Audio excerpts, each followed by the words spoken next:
Bonjour à tous et bienvenue dans ce nouveau podcast Made in Batman Legend, un Bat Reviews consacré aujourd'hui à nos lectures Batman parues au mois de mai 2025 chez Urban Comics. Un petit mois et vous allez voir une petite surprise puisque on a décidé de sortir une série, un ouvrage de ce mois-ci pour en parler dans notre battle qui sera dans un prochain podcast. Bref, avant de vous parler de ça, je vous présente l'équipe qui m'accompagne. Moi, c'est Nico et je suis avec 4 membres de la Team Batman Legend avec Siegfried. Salut tout le monde. Mais aussi Alexandra. Salut. Et Benoît. Coucou. Et enfin, Kevin est là. Salut. Et voilà, Enfin, il est arrivé à la bourre quand même. Hein. Il est arrivé à la bourre, mais ça ne se voit pas pour nos auditeurs. Sur ce, les amis, je le disais, il y a 3 lectures qui nous intéressaient sur ce mois de mai. Batman Dark City, tome 6, qui vient conclure la série Batman Dark City, de Chip Zdarsky. Batman Dark Patterns, premier tome. Et il y avait Absolute Batman. Eh bien, nous ne parlerons pas d'Absolute Batman, autant vous le dire tout de suite, puisque ce sera l'affaire de notre Bat Talk qui suivra d'ici quelques jours ce podcast pour un Bat Talk consacré à la série DC Absolute. Donc on parlera de Batman Absolute, mais aussi du Superman, du Wonder Woman, et certainement de ce qui arrivera ensuite. Donc voilà, ça c'est la petite présentation, les amis. Je vous propose d'enchaîner tout de suite. Hop là. On a vu les coulisses. Il est sur Windows. C'est un scandale. Et du coup, je vous propose d'enchaîner tout de suite avec la première lecture, Batman Dark City, tome 6, Cité mourante. Et je vais demander à Siegfried de nous en parler. Bon, c'est enfin la conclusion du run de Zdarsky, qui a quand même duré 6 tomes qui ont soufflé le chaud et le froid, mais qui dans l'ensemble ont quand même été plutôt mal reçus par l'équipe. Comme d'habitude, ça commence par un postulat qui est quand même relativement intéressant. Vandal Savage est commissaire, ça n'a aucun sens, mais on accepte. La cour des hiboux réhabilite Nigma, qui dirige une espèce d'entreprise de méga corporation qui veut racheter Wayne Tech en se faisant aider par Freeze. Bon, pareil, ça n'a aucun sens. Mais soit, on accepte en mettant le maire Nakano sous pression. Et Vandal Savage autorise les actions d'un nouveau super-héros qui s'appelle le Commandant Star, qui est une espèce de pseudo-Batman patriote et hyper violent. Bon, donc c'est une succession de petites choses qui indépendamment sont absurdes, mais à partir du moment où on se dit, bon, on accepte, soit, c'est le postulat, c'est pas grave, on va voir comment ça se développe. C'est quand même relativement intéressant parce qu'on est dans une situation où rien n'est foncièrement illégal. Bon, si on accepte évidemment que des méga criminels deviennent commissaires de police, là, au début en tout cas, Gotham semble... Petite digression, on va dire ça. Gotham est relativement pacifié. On a beaucoup de criminels aux manettes un peu partout, mais qui ne commettent rien d'illégal. Et Batman est donc en attente que quelqu'un fasse une erreur. Mais Batman lui-même se met dans l'illégalité parce qu'il enquête sur des personnes qui, elles, ne sont pas encore criminelles. Donc, c'est un postulat qu'on retrouve assez rarement dans les comics et ce que je déplore parce que je trouve que c'est toujours un postulat extrêmement intéressant de voir dans quelle situation Batman lui-même est mis en difficulté par le propre fait que Batman par définition ne respecte pas la loi, mais à chaque fois on accepte d'oublier ça parce qu'il affronte des personnages qui, eux, contreviennent à la loi de façon beaucoup plus brutale, de sorte qu'il apparaît comme un réparateur de tort. Là, et donc ça permet de remettre en avant sa propre illégalité. Bon, évidemment, le problème, c'est que de cette solution irrésoluble, il faut trouver une solution, un problème à résoudre, et que ce problème, c'est forcément toujours que, à force d'attendre, les criminels finissent par faire des erreurs, retomber dans l'illégalité, et ça peut finir en grosse méga bagarre finale.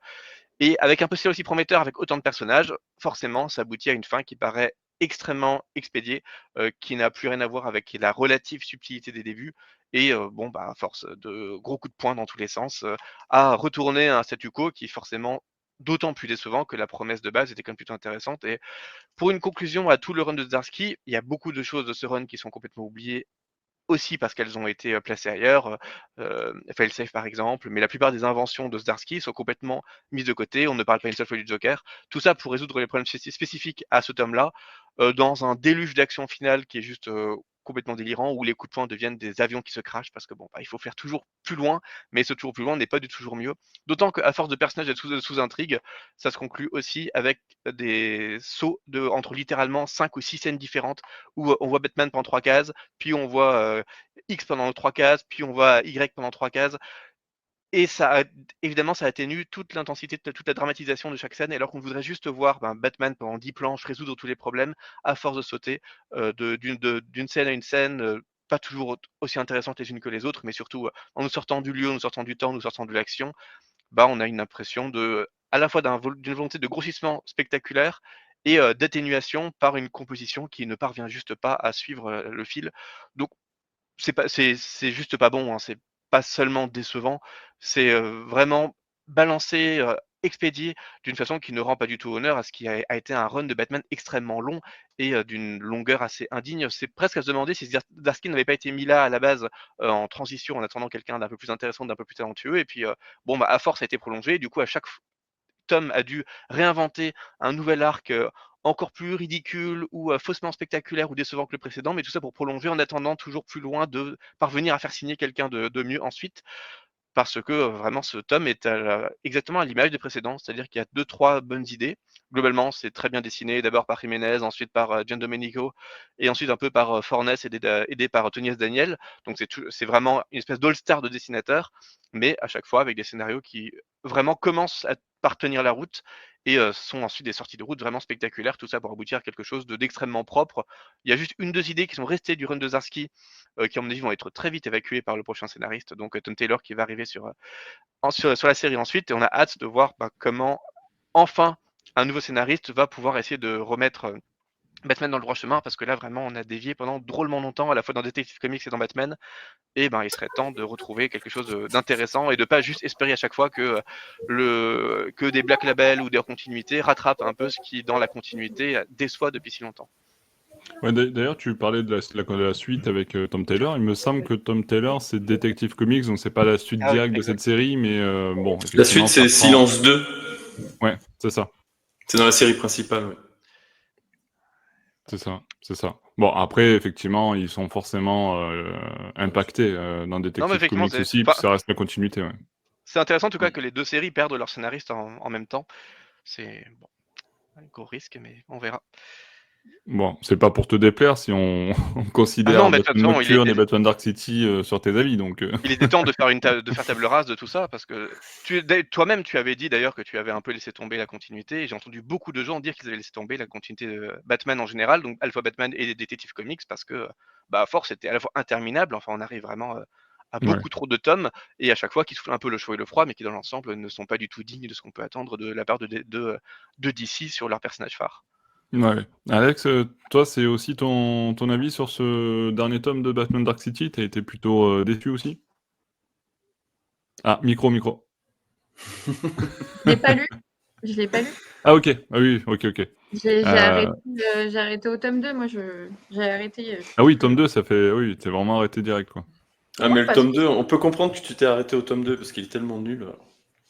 Ouais, mais du coup, je vais pas continuer un truc où j'ai vraiment passé un très mauvais moment. À Bah côté de oui. ça, ils sortent des one-shots qui, financièrement, sont plus intéressants parce que c'est des récits complets avec des artistes qui peuvent potentiellement euh, bien écrire et ont la liberté de faire ce qu'ils veulent sur 1 ou 2 tomes. Et en fait, je rejoins Siegfried. Moi, la continuité, elle m'intéresse plus. Et je suis vraiment pas sûre de revenir dessus de sitôt. Parce que je trouve ça très paradoxal par rapport à d'autres lignes édito qu'ils essayent de construire avec l'évolution du Black Label, avec Absolute. Enfin, je veux dire, je trouve que là, ça commence à devenir très compliqué pour les lecteurs et lectrices. Encore une fois, financièrement, même si on sait qu'il y a les bibliothèques, etc. Et même en termes de compréhension de Batman et de l'univers de Batman, je ne sais pas si vous voyez ce que je veux dire, mais ça fait trop d'infos. Même nous, on va plus savoir quoi leur conseiller. Même moi, je sais plus vraiment où j'en suis. Enfin, Ouais, et puis Siegfried disait on tout à n'est pas l'heure dans qu'il y une avait très bonne période. Ouais, Siegfried disait tout à l'heure qu'il y avait un enchaînement de personnages avec X et Y. Alors, je sais pas qui sont ces personnages, j'ai pas lu, mais j'imagine que c'est des nouveaux encore. Non, blague à part. Benoît, toi, t'en as pensé quoi? J'ai pensé que c'était juste fun, voilà, qu'il y avait un Ouais. enchaînement d'actions, que ça revenait un petit peu à ce que Zdarsky avait fait dans le tome 1. Ouais. Voilà, Le après ça tome va 1 était avoir... pas si mauvais, ouais. Ouais. Voilà, donc bon, ça va avoir quand même pas mal de conséquences avec quand même la mairie, enfin le maire Nakano, Gordon quand même qui va avoir un petit passif après. Mais bon, je sais pas, c'était juste fun à lire. Voilà, c'est au niveau continuité, c'est passable. Ouais. Et Kevin, du coup, alors, toi, tu étais en charge du coup de la review critique écrite sur le site Qui sortira de Batman bientôt. Dark City. D'ailleurs, le tome 6 arrive bientôt. Voire il est déjà publié quand vous écoutez ce podcast. Mais t'en as pensé quoi, toi? Bah moi j'ai comme mes collègues, hein, j'ai aimé, mais c'est vrai qu'il y a quand même pas mal de défauts. Comme l'a dit Siegfried, voir Savage en commissaire, voilà, franchement c'est ultra dérangeant. Voir le retour d'Enigma, parce que moi je suis quand même je suis persuadé même que un autre personnage aurait pu faire l'affaire, même quelqu'un de pas connu, enfin en tant que méchant quoi, en tant que grand méchant, parce que voilà, voir Enigma créer une société en plus qui s'appelle Enigmatech, on dirait que tout le monde voilà a complètement zappé que Enigma voilà c'était un grand méchant qui faisait n'importe quoi. Donc ça pour moi c'était une grosse facilité scénaristique, voilà pour créer un petit frein à quelque chose. Mais sinon, au-delà de ça, moi, j'ai bien aimé parce que là, on a une histoire qui est quand même un peu indépendante par rapport aux autres. Comme l'a dit Siegfried, voilà, tout le reste a été oublié, mis de côté. Donc là, on peut le lire vraiment tout seul, ce tome 6. Et j'ai bien aimé un peu on revient un peu sur le côté enquête. Alors attention, c'est pas vraiment le gros truc comme le Dark Pattern. C'est vraiment un tout petit truc, mais voilà, c'est moins centré sur l'action, sauf le dernier chapitre où là, voilà, ça part totalement.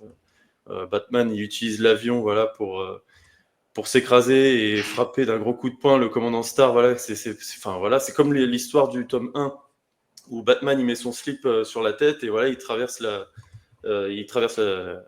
voilà, il atterrit quoi sur la planète, de l'espace à la planète. Mais sinon, pour moi, ça reste quand même le meilleur de tous les récits de Chip Zdarsky. Pour moi, c'est Ah le ouais, c'est le meilleur, meilleur même de la si, série Dark City, du coup? bah, pour moi, oui, mais si je dois en choisir un, quoi. Si je dois en Ouais, ouais. choisir un, c'est celui-là. Malgré qu'il ait quand même de sacrés défauts, c'est pour ça, même moi, je suis vraiment content que Chip Zdarsky arrête le massacre parce que ça va trop loin. Et puis, C'est t'avais assez plus la force décevant. de Donc, faire des critiques écrites, c'est ça? non, non, ça, je suis toujours à fond dedans, il n'y a pas de souci. Non, non, il n'y a pas de souci. C'est juste que, enfin, c'est vrai que je peux comprendre les gens quand ils Ouais. lisent ça, surtout là, du tome 1 au tome 6, je peux comprendre que c'est quand même assez décevant au niveau de la continuité, voilà, de suivre tout ça. Là, le Batman qu'on a connu, c'est totalement différent, quoi. Ça n'a rien à voir, vraiment, c'est autre chose. Et puis même les écritures, quoi. Il y a trop de facilité scénaristique depuis le tome 1. C'est un peu bâclé, enfin voilà, c'est pas top, quoi. Sinon, Alors après, peut-être, j'ai aimé. Oui.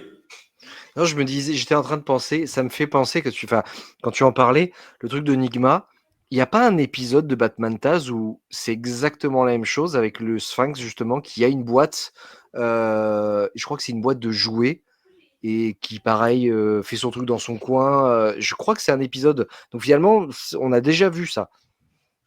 C'est vrai Ça qu'il me y a du dit, ça déjà me dit vu rien, aussi. Ouais. mais... Ça me Ça me parle. dit rien non plus. Ça me dit rien non plus. Mais sinon, j'ai bien aimé le retour aussi de Jim Gordon parce que c'est vrai qu'on le voit pas si souvent. Surtout que là, il a quand même une place un peu centrale On le voyait plus dans Batman Nocturne, peut-être? Je sais pas parce que Batman On Nocturne, le j'ai voit pas pas, lu. on le voit pas si souvent où? Là, dans la série Dark City, Dans je crois Dark qu'on le Ah, dans City? voit la pas. série? Ok. Ok. Dark City, oui, on le voit pas trop. Et puis Mais sinon, même on le voit ailleurs, partout d'ailleurs, je ailleurs, crois hein. que. Ah, Ouais, je sens je comme sais plus. une critique Non, venue de... non, non, c'est un fait. Vous prenez ce que. Non, non, je sais pas. Justement, c'est Non, pour bah ma question que j'ai arrêté de le j'ai dire pas ça. lu Nocturne, alors je sais pas, mais Dark City, oui, c'est vrai qu'on le voit pas trop. Et puis là, bon, là, il a une grande place, voilà, donc ça, j'ai bien aimé. Mais sinon, voilà. Donc, après, de ce que j'ai vu, donc du coup, pour la suite, on aura le silence numéro 2 de Jeff Love et Jim Lee.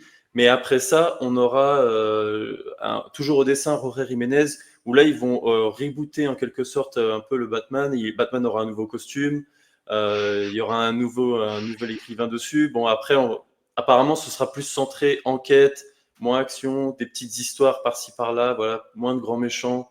Donc voilà, on verra après par la Ouais, suite. on verra. Ça va donner, mais Il dit ça à chaque fois, de toute façon.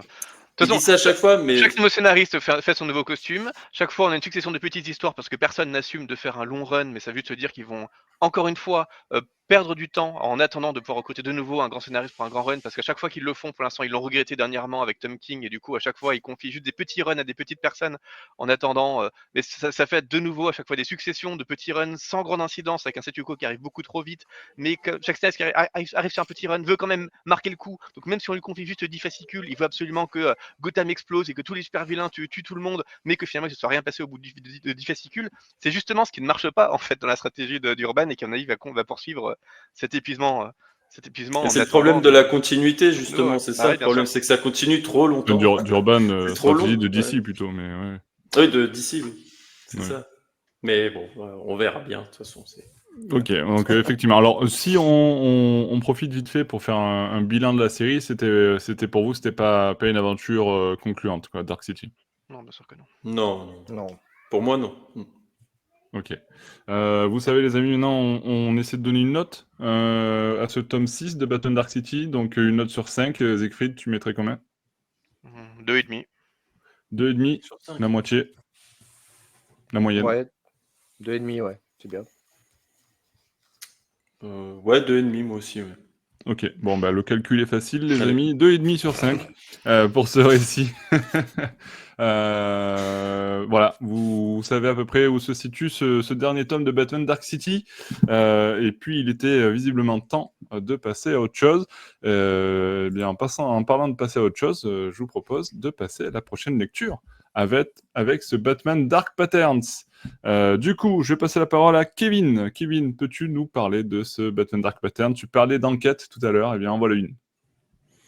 Oui, une enquête alors qui dure une enquête très courte, parce qu'on n'a que 3 Oui. chapitres avec 80 pages uniquement dans ce récit, donc c'est quelque chose de très court. Le prix peut faire beaucoup de bruit parce que pour 80 pages, il me semble qu'il coûte 15 €. Donc je trouve que c'est quand même assez cher parce qu'à Oui, l'époque, mais je me Kevin, souviens ce n'est pas la taille qui compte. Voilà. Ouais, ce n'est pas la taille qui compte exactement parce que moi, franchement, j'ai vraiment adoré ce récit. Même s'il Ok. est court, voilà, on a une enquête. Alors après, on peut ne pas aimer, voilà, chacun a ses goûts, mais moi j'ai vraiment beaucoup aimé.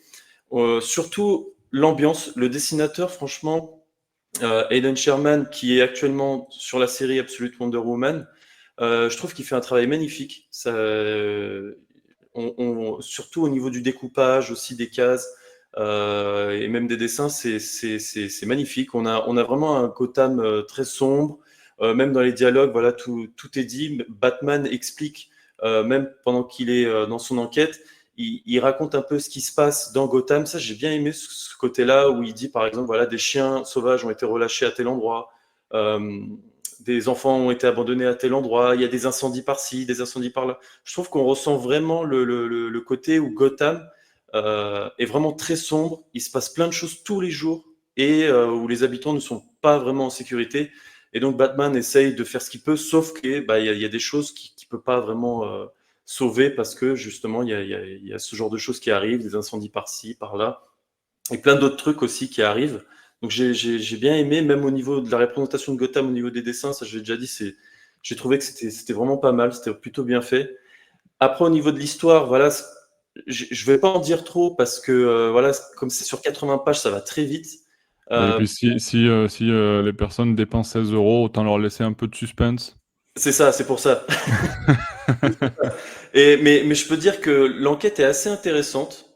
On a un Batman qui est carrément pas du tout dans l'action. Ça n'a rien à voir avec le récit de Chip Zdarsky. On a une enquête où Batman n'a pas de gadget. On est sur un Batman classique, voilà, où il essaie. D'office, on a dès le début du récit, je veux dire, on arrive sur la 3e victime. Pas sur les 2 premiers. Donc voilà, déjà, le récit est un peu avancé. Et voilà, on découvre que Batman essaye d'établir des liens entre les victimes, voilà, enfin ce genre de choses. Et je l'ai trouvé, le méchant de ce récit est très sombre. C'est assez violent quand même, je trouve, la façon dont il est traité, ce personnage-là. Et, euh, et j'ai aussi trouvé que la conclusion de ce récit, voilà, ça se termine plutôt bien, même si c'est très court, voilà, ça va très vite.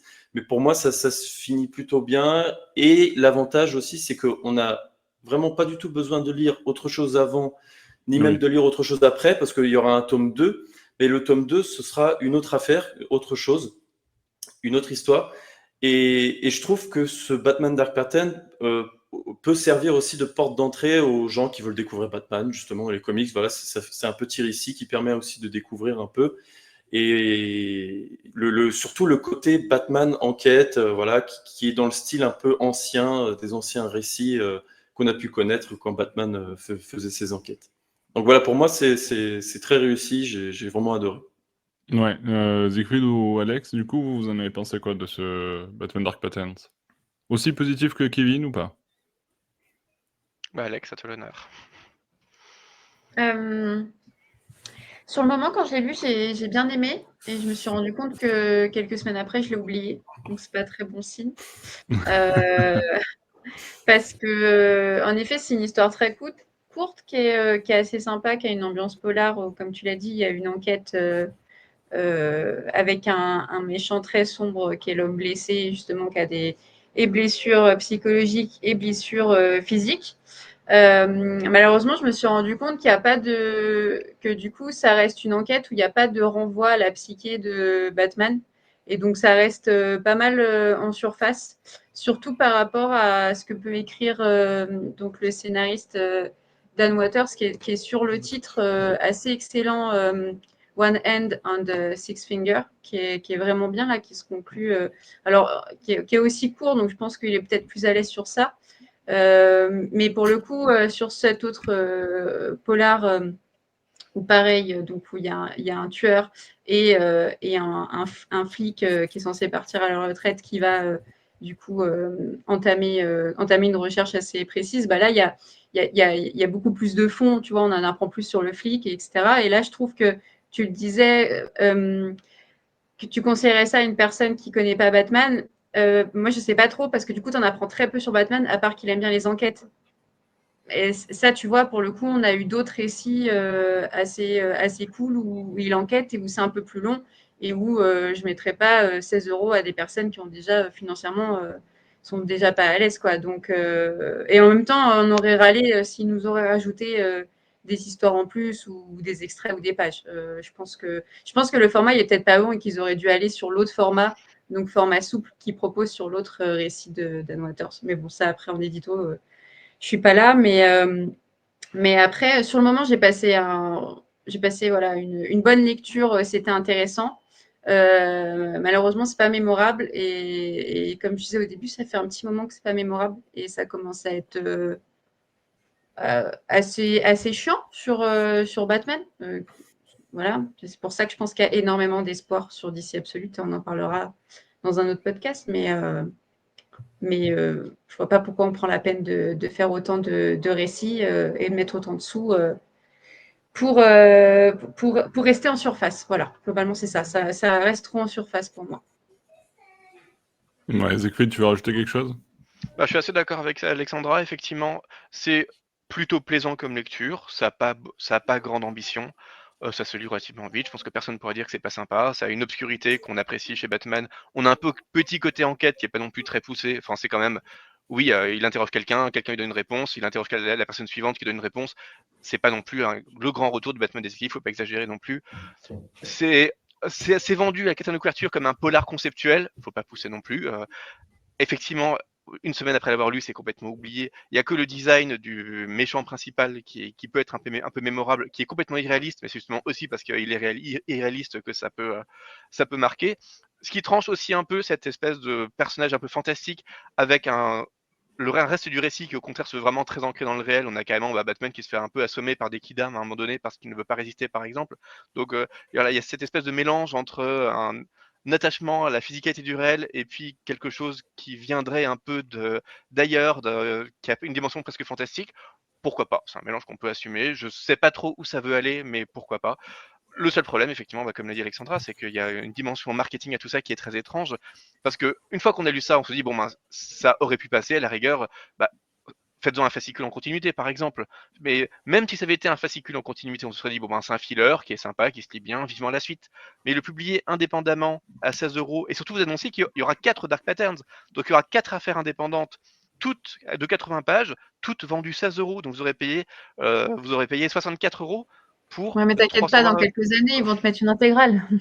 Ouais, bien sûr, mais pour 320 pages, donc soi-disant parce que c'est un format de luxe, mais qu'est-ce qui justifie que ça soit un format de luxe? L'histoire ne le justifie pas. Le dessin, il est sympa parce que Aidan Sherman, c'est lui qui a fait la couverture de mon livre sur Batman, donc je suis toujours content de le retrouver. Mais il a une grande, il a une grande, il est jamais très impressionnant d'inventivité.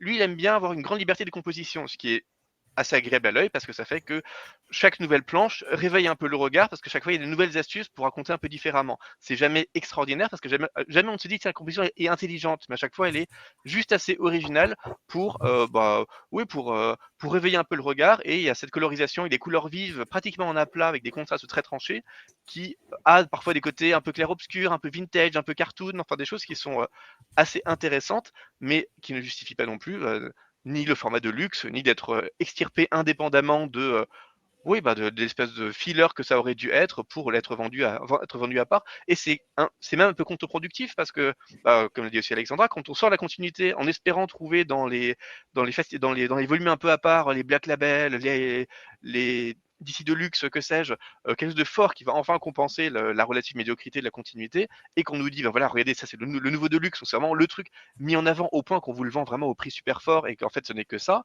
ça casse vraiment tout le peu de confiance qu'on pouvait encore avoir à la fois dans DC, dans Urban, dans Batman en général. Pour moi, c'est contre-productif, c'est dommage, et malheureusement, c'est dur d'avoir un retour sur ce comics sans penser aussi à la dimension marketing et la manière dont il est packagé, et ça casse encore plus le peu d'enthousiasme que je pouvais avoir pour l'histoire.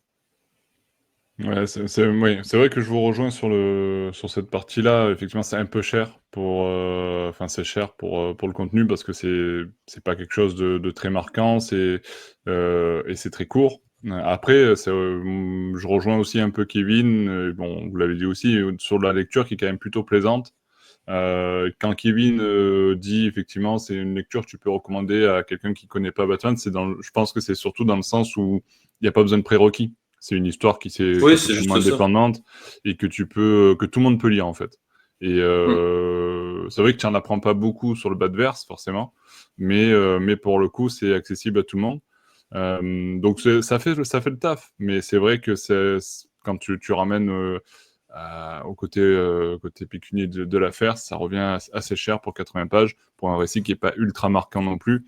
Parce qu'on avait par exemple un récit qui était très court aussi, qui était du coup relativement cher également à acheter, mais c'est Killing Joke par exemple, qui est dans le même type de contenu, quoi. Il est même plus court, Killing Joke, mais c'est encore un récit encore différent. Donc peut-être que tu peux compenser en te disant, bon, c'est un peu cher pour le nombre de pages, mais c'est une histoire plus marquante, effectivement. Après, voilà. Après, ça reste une plutôt bonne lecture. Moi, je trouve qu'on prend du plaisir à découvrir les 3 chapitres. Ça se lit rapide. Voilà. Il n'y a que l'aspect financier, effectivement, qui vient vraiment contrebalancer assez costaud l'affaire. Mais bon.